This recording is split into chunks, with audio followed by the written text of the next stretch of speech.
Hi అండి. అప్పడాలను చేసుకోవడానికి ఎలాంటి పాపెడ్ కారం కానీ పిండి కానీ రవ్వ కానీ యూస్ చేయకుండా బియ్యంతో ఈజీగా ఇంట్లో ఎండబెట్టే అప్పడాలను ఎలా ప్రిపేర్ చేసుకోవాలనేది మీతో షేర్ చేసుకుంటాను. ఫస్ట్ అయితే ఒక బౌల్లోకి ఒక కప్పు రేషన్ బియ్యంని తీసుకోవాలి.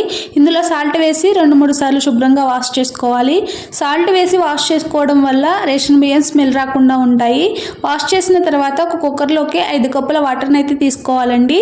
ఒక కప్పు రేషన్ బియ్యంకి 5 కప్పుల వాటర్ అయితే సరిపోతుంది. ఇందులో టేస్ట్కి తగినంత సాల్ట్, కొద్దిగా జీలకర్ర, కొద్దిగా వామును వేసి నీళ్ళను బాగా మరిగించుకోవాలి. నీళ్ళు ఇలా మరిగిన తర్వాత ముందుగా కడిగి పెట్టుకున్న రైస్ను కూడా వేసి లో ఫ్లేమ్లో రైస్ మెత్తగా ఉడికేంత వరకు 3-4 విజిల్స్ వచ్చేంత వరకు ఉడికించుకోవాలి. తర్వాత ఇందులోకి స్పైస్కి తగ్గట్టు పచ్చిమిర్చి, చిన్న అల్లం ముక్కని మిక్సీ జార్లో యాడ్ చేసుకుని కచ్చాపచ్చగా గ్రైండ్ చేసుకోవాలి.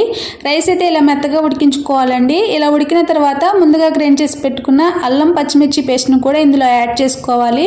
అప్పడాలు ఆయిల్లో వేసి వేయించుకునేటప్పుడు బాగా క్రిస్పీగా ఉండటానికి 1 టేబుల్ స్పూన్ వంట సోడాను కూడా వేసి మొత్తం బాగా మిక్స్ చేసుకోవాలి.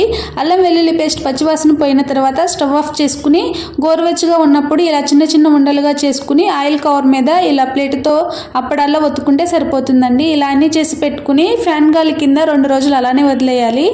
2 రోజులకి ఇవి బాగా ఎండిపోతాయి. తర్వాత తీసుకుని ప్లేట్లో వేసి 2-3 గంటల పాటు ఎండ వస్తే ఎండలో పెట్టుకుంటే సరిపోతుందండి. ఇలా మాకైతే బయట కొంచెం ఎండ వస్తుంది. 2 గంటల పాటు అయితే ఎండలో పెట్టాను. 2 రోజులు పెట్టేసరికి చాలా బాగా ఎండిపోయాయండి. ఇలా 2 వైపులా తడేమీ లేకుండా బాగా ఎండిపోయిన తర్వాత వీటిని ఫ్రై చేసుకోవాలి. ఇప్పుడు వీటిని అయితే ఫ్రై చేసి చూపిస్తాను. చాలా బాగా పొంగుతాయండి. టేస్ట్ కూడా చాలా బాగుంటాయి. ఎక్కువగా అప్పడాలు చేసేటప్పుడు అందులో పాపెడ్ కారంని యూస్ చేస్తూ ఉంటారు కదా, అది వేస్తేనే బాగా పొంగుతాయి అనుకుంటారు. అవేమీ లేకుండా వంట సోడాని యూస్ చేసి ఇలా ఈజీగా ఇంట్లోనే ఎండపెట్టుకునే అప్పడాలను అయితే ప్రిపేర్ చేసుకోవచ్చండి. టేస్ట్ అయితే చాలా బాగుంటాయి, చాలా క్రిస్పీగా కూడా ఉంటాయి.